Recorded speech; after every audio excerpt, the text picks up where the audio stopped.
بسم اللہ الرحمن الرحیم۔ ہمارے معاشرے میں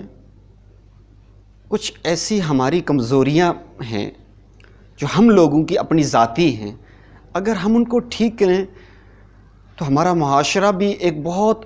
بہترین بن جائے اور ہم لوگ بھی معاشرے میں دوسرے لوگوں کے لیے رحمت بن جائیں۔ ان کمزوریوں میں سے ہماری ایک کمزوری وہ اپنی زبان سے جب ہم بات کرتے ہیں، کسی بھی دوسرے مسلمان بھائی کے ساتھ کوئی معاملہ کرتے ہیں تو بات واضح نہیں کرتے ہیں۔ بہت پہلے کسی ایک مجلس میں اس عاجز نے اس موضوع پر بیان کیا تو بہت سارے لوگوں نے اس بات کو بتایا کہ واقعی ہمارے گھروں میں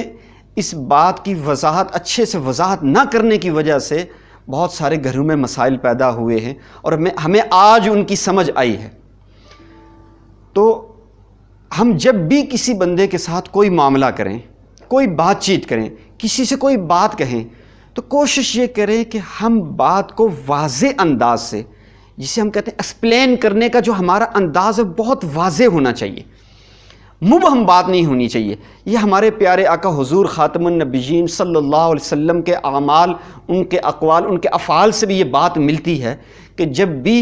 وہ کوئی بات سمجھاتے تو بہت اچھے سے سمجھاتے کہ پھر اس کے پیچھے اس کے اندر کوئی کسی چیز کی کوئی سوال کرنے کی بات نہ پیچھے رہتی۔ ہم جب آپس میں معاملات کرتے ہیں، گھروں میں، معاشرے میں بات چیت کرتے ہیں تو جب بات واضح نہیں کرتے، میں بات واضح نہیں کروں گا تو میرے ساتھ والا بندہ وہ اس کو کسی اور انداز سے سمجھے گا۔ اس نے آگے جب بات کی جا کے تو اس نے کسی اور انداز سے بیان کی، اس نے جب پوری بات نہیں بیان کی تو اس سے اگلے بندے نے کسی اور انداز سے سمجھی۔ یوں ہمارے گھروں میں، ہمارے جو گھریلو ایک زندگی کا ایک نظام ہے، اس کے اندر بہت بڑا ایک فساد پیدا ہو جاتا ہے۔ ایک بندہ واضح بات نہیں کرے گا، نہ دوسرا بندہ واضح بات کرے گا، نہ تیسرا بندہ واضح بات کرے گا۔ تو آج ہم اگر یہ تہیہ کر لیں کہ ہسبینڈ اپنی وائف سے، وائف اپنے ہسبینڈ سے، کہ ہم جب بھی بات کریں گے بات کو واضح کریں گے، اور اگلی بات اگر مجھ سے بات واضح نہیں کی گئی تو کوشش کر کے میں اس کا سوال کروں کہ یہ بات مجھے سمجھ نہیں آئی اور میں اس کو اچھے سے سمجھنا چاہتا ہوں، تو اچھے سے آپ سمجھیں، سوال کریں۔ اس پر ایک اور بات ذہن میں آ گئی۔ ایک صاحب سے کسی نے کہا کہ فلاں جگہ پر یہ معاملہ یوں ہے، وہ بندہ اس بات کو سمجھا نہیں، وہ کسی دوسری جگہ پہ پہنچ گیا اور وہاں جا کے اس نے اس بندے کو فون کیا، اس نے کہا میں نے یہ تو نہیں کہا تھا، میں نے یہ بات یوں کہی تھی۔ وہ بالکل کسی دوسرے شہر میں پہنچا ہوا تھا، یہ میرے جاننے والے بندے کا ایک معاملہ ہے۔ تو میں نے اس سے کہا کہ اس نے کیا بات کی، اس نے کہا یہ بات کی تھی، وہ بات ہی مبہم تھی۔ تو میں نے کہا پوچھا آپ نے سوال نہیں کی، اس نے کہا نہیں۔ تو ایسے یعنی ہم دونوں، سوال کرنے والے، بولنے والا اور سننے والا، دونوں قصوروار ہوتے ہیں عموماً۔ تو آج کے بعد بولنے والا اس بات کا تہیہ کرے کہ میں جب بھی بات کروں گا بات واضح انداز میں یہاں سے راولپنڈی آ رہا ہوں تو میں کسی کو بتاؤں کہ میں راولپنڈی آ رہا ہوں، کب آ رہا ہوں، ابھی شام کو، رات کو، کل صبح، دن میں، شام میں، اس کی پوری ترتیب بیان کروں۔ ہوتا یہ ہے کہ میں نے کہہ دی جی میں انشاءاللہ میں راولپنڈی آ جاؤں گا، اگلا بندہ انتظار کر رہا ہے کہ وہ یہاں راولپنڈی آ رہا ہے اسلام آباد سے، اور میرا مقصد یہ ہے کہ میں رات کو آؤں گا، کل کو آؤں گا، یہ مقصد بیان نہیں کیا، تو پریشانی ہوئی نہ ہوئی۔ اب وہاں کیا ہوتا ہے، پھر بدگمانی ہوتی ہے، یار یہ بندہ بات کر کے مکر جاتا ہے، بات کر کے مکرتا نہیں ہے، ہوتا کیا ہے کہ اس نے بات صحیح انداز سے بیان نہیں کی ہوتی۔ پھر جب بدگمانی اندر جنم لیتی ہے، بدگمانی ایک بہت بڑی روحانی بیماری ہے۔ جب بدگمانی کسی بھی انسان کے اندر پیدا ہو جائے تو وہ پتہ ہے کیا کرتا ہے، وہ بد زبانی کرتا ہے،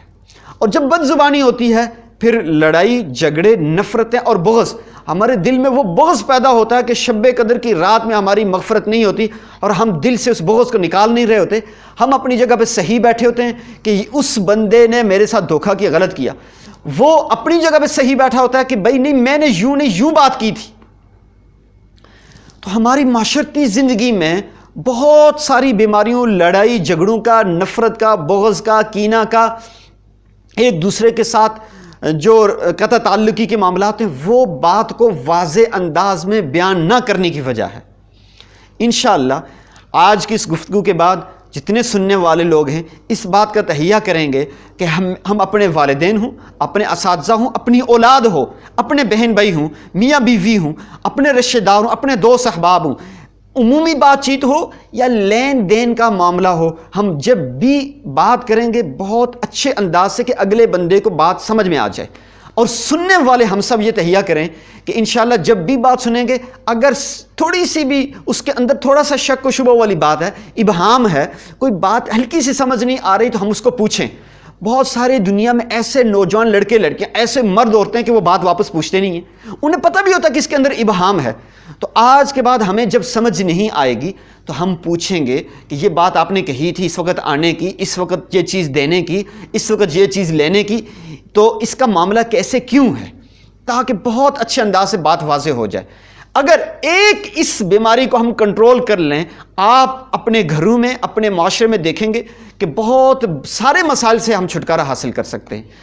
اللہ پاک مجھے اور آپ کو ہمیشہ ساری زندگی پیارے آقا حضور خاتم النبیین صلی اللہ علیہ وسلم کی سنتوں کے مطابق زندگی گزارنے کی توفیق نصیب فرمائیں، صراط مستقیم نصیب فرمائیں۔ جزاکم اللہ خیرا کثیر۔ محمد ہمارا